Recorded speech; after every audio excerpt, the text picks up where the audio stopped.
Video time. Before I start the topic of my video, I just want to give out a little traffic announcement because there is a couple lights out. I know on my road when I was driving home from school. Man, what's with that light? Mm, get out of here. Okay, that's better. Not really. But when a light is out, I'm gonna tell you something. When a light is out, no blinking red, no blinking yellow, no whatever. It is a four-way stop. A four-way stop. Four ways. Please do not plow through the intersection because you think you have the right of way, because you don't. It's a four-way stop. And certainly don't do it when my little Chevy Sonic is in the middle of the intersection trying to turn. And here comes your big old truck. Here's my little Chevy Sonic. Stop at the damn light. Because it's a four-way stop. Thank you. Fix my hair. Got a little rant going on there. So today I'm going to do the topic of the media's image of women and the objectification that goes on. And yeah, so I have a couple quotes from a couple Beyonce songs because I love Beyonce and she has a couple good points. So to start off, I will start with a quote from Flawless. Right before she comes in, she's like, I woke up like this. There's a little paragraph spoken by somebody whose name I can't pronounce, so I'm not even going to try. But she's a speaker, and she speaks about a lot of things, but she speaks about women mostly. And the quote goes, we teach girls to shrink themselves, to make themselves smaller. We say to girls, you can have ambition, but not too much. You can aim to be successful, but not too successful. Otherwise, you will threaten the man. Because I am female, I am expected to aspire to marriage. I am expected to make life choices, always keeping in mind that marriage is most important. Now, marriage can be a source of joy and love and mutual support, but why do we teach girls to aspire to marriage and we don't teach guys the same? We raise girls to see each other as competitors, not for jobs or for accomplishments, which I think can be a good thing, but for the attention of men. We teach girls that they cannot be sexual beings in the way that boys are. Feminist, the person who believes in social, political, and economic equality of the sexes. And me personally, boop, the gum's getting on my nerves. I believe this quote to be true because how many times do you get asked today, uh, oh, how's college going? How's your education going? How is your classes going or what your major is, as opposed to, oh, how long have you been with your boyfriend? Oh, you guys should get married really soon. Oh, you have any kids? Oh, you should have kids, before you dry up. Ha ha ha. Ha. No. And then how many times after you have a kid, they ask, "Oh, when's the second one coming along?" As if one wasn't good enough. Like you have one miracle that you gave birth to, one beautiful child, and you think your life is complete. You're fantastic. You got a family, kid, and they're like, "Oh, when are you having the second one?" Like, "Oh, I thought one was good enough." And I think that we need to stop viewing other women as competitors and we need to start viewing them as friends, as acquaintances, like for so often, being so young, I go out with my friends to the club or to coffee or anywhere really, and instantly it's like as soon as they get in the room, they're looking for a guy, like male attention always. And I, for a long time, stopped going out because that wasn't me. Like, as soon as I get in the club, I'm like, I'm waiting for a good song to come on. I want to go dance. I want to have a good time. And all my friends are like trying to find a dude to dance with. And I think that comes from me being raised differently than they are. Not saying that I was raised right and they were raised wrong. There's all different parenting styles, but I was raised to respect myself and dress in a manner and act in a manner that respected myself and who I was. And I was taught to love myself, and um ultimately just to be classy. And my dad told me, if you don't respect yourself, no guy will. So that's how I grew up, keeping everything closed, not being too out there.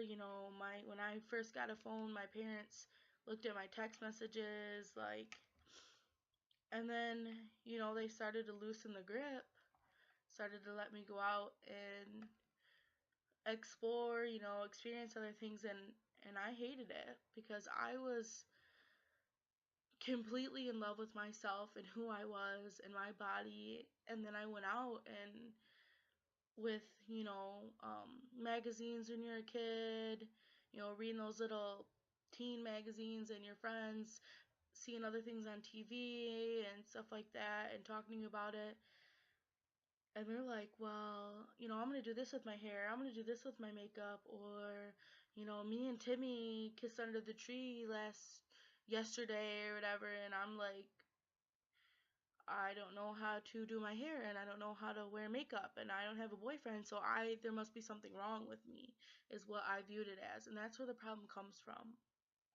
Like, it's this media's like portrayal of women that we have to aspire to marry. Like, your one job as a woman is to marry and then have kids, and that's it. And like, I want a career first, and I want to accomplish things in my life, and I want to get a degree and have a job and live on my own.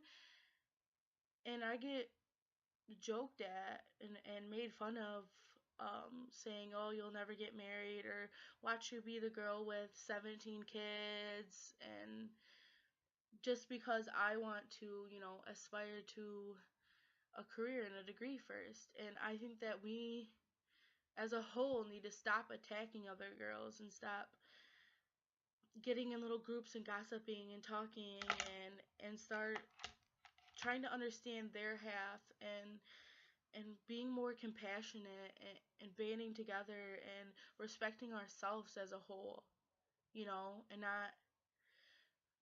not bringing each other down, because if you spend your whole life bringing somebody down, you won't accomplish anything you want to. You will never get anywhere in life if you are constantly bringing somebody down. And I mean, it even started in like the 8th grade. I would be in the locker room and be the last one to change because I was more developed than the other girls, and I felt like ashamed of it. Like, I needed to wait because they couldn't see her.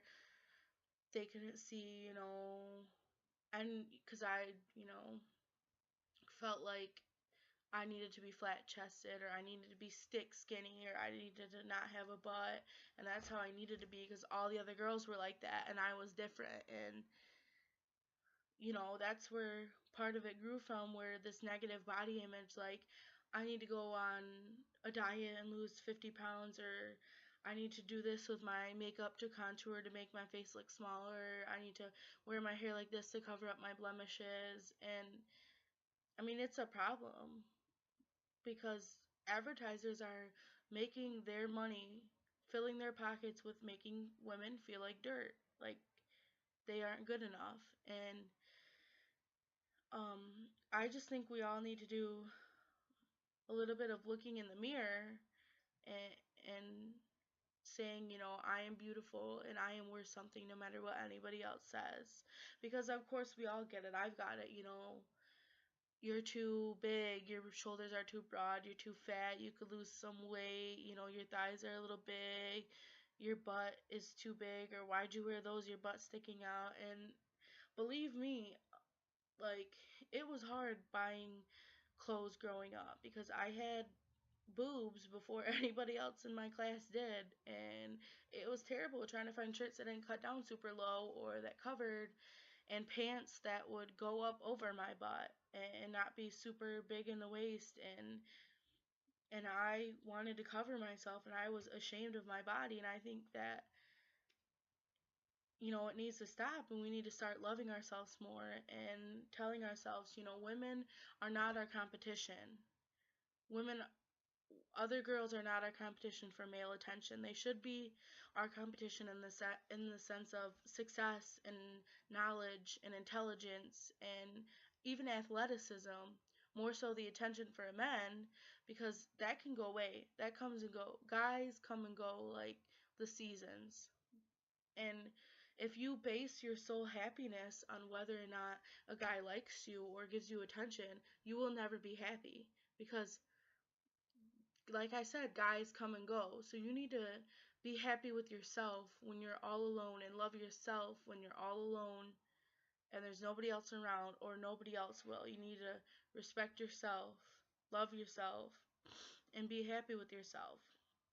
So, in conclusion, I wrote a response to the video Killing Us Softly by Jean Kilbourne about the media's role of portraying women. And yeah, I got 100 on it, so I thought maybe I would share it with you guys. There was not a single thing wrong with it, so here goes nothing. Only 8% of an ad's message is received by the conscious mind. The rest is worked and reworked deep within the recesses of the brain. Media advertising has a negative lasting impression on society by setting unrealistic high standards of beauty, taking steps to justify violence by turning humans into objects, and objectifying men and women for the sake of high sales of their product. People spend approximately 2 years of their life watching ads and see around 3,000 ads a day. Receiving all this information in a given day has a huge impact on how we view other people and ourselves, which also leaves room for advertisers to take advantage of that. Advertisers make the majority of their money by making people feel like they are undesirable. They do this by setting the standard of beauty so high that it cannot be reached. The reason for this unattainable beauty is simply because the models in these ads aren't real. Every photo you see and ad you watch has been edited, re-edited, till the model is almost unhuman. The video Killing Us Softly started out with this quote from a magazine that created the idea that every woman must be thin in order to be desired. Quote, I'd probably never be married if I hadn't lost 49 pounds, quote. This ad is teaching women that they are unworthy of love and marriage if they aren't a certain size. Real women measure themselves against these ads every single day, ads which are photoshopped and even sometimes use pictures of other women to make a whole one, as if the model's body wasn't good enough. Quote, and failure is inevitable because the ideal is based upon absolute flawlessness. Quote, the idea coincides with the topic in Chapter 3, Perception. Perception is defined as the active process of selecting, organizing, and interpreting people, objects, and events and situations. It takes 3 seconds to judge and organize any given object or person we see at any given moment. We use this in our perception every time we look at an ad. Psychologically, we indicate to ourselves the things we need to notice. With the external pressures of the media, it rewires us to see the unrealistic standard of beauty instead of the facts of women body type. When Jean Kilbourne states that turning humans into objects is a first step towards justifying violence against a person, she is absolutely correct. This goes hand in hand with the term in Chapter 4, totalize. Totalize is to react to a person as though a label represented every aspect of who they were. When we look at an ad, our brain instantly grabs what stands out, something immediate, relevant, intense, as stated in Chapter 3. By turning women's bodies into things or objects, we are leaving room for men to treat her as so. Quote, this person is dehumanized and violence then becomes inevitable, unquote. Kilbourne is absolutely right in this quote. The minute we take a person's born rights and view her as something without emotions and feelings, it leaves the implication that if you harm her, there will be no repercussions. Often in ads, women's bodies are dismembered, which again is dehumanizing, but this ties in with the symbol of a woman's body being arbitrary. Arbitrary means a symbol has no intensive orientation to the thing it represents. By making women's objects and dismembering them, we are leaving room for society to treat her as an unimportant person without emotions, someone you can just throw away and get another. By doing this, the people completely lose their personal perception, which is the ability to perceive people as unique and distinct, apart from their social roles, appearance, and generalization. And this is when violence becomes acceptable in their mind. Kilbourne states, it is difficult to be healthy in a toxic cultural environment. We should be completely concerned about the potential effects of objectification on humans. Businesses are allowed to take advantage of humans and play on their emotions in order to boost sales and continue their greed. We should be concerned about our life, liberty, and pursuit of happiness. Does your husband wish you had larger breasts? And if he does, the implication of this is very clear. You should change your body as opposed to changing your husband. Most women who perceive breast implants lose sensation in their breasts, so their breasts become an object of someone else's pleasure rather than pleasurable for themselves. Corporations are feeding off of women's insecurities, which has led to a rise in eating disorders and deaths due to them. Not to mention the rate of surgical procedures has rose 114%. This means that women are putting themselves at risk just to be perceived as beautiful. Models can literally not get any thinner, so Photoshop is brought to the rescue. The more you subtract, the more you add. Models are getting dangerously thinner, and pictures of them are teaching teens and young adults that to be wanted, you have to be thin, which of course is unattainable and comes with serious health implications. This coincides with the idea in Chapter 3 that we notice things that fulfill our expectations, and Chapter 4 evaluate, to impose a value or judgment on certain phenomenon. Within the mixed media we've come in contact with some ads show certain products that fulfill our learned needs to feel beautiful and wanted. These diet products, are often dangerous, and in fact they can kill you, and at best they do not work. In conclusion, we should be cautious of mass media's role in the image of women. I leave you with this quote. Basically, the body type, the only one that we see as acceptable or desirable, is one that fewer than 5% of women have.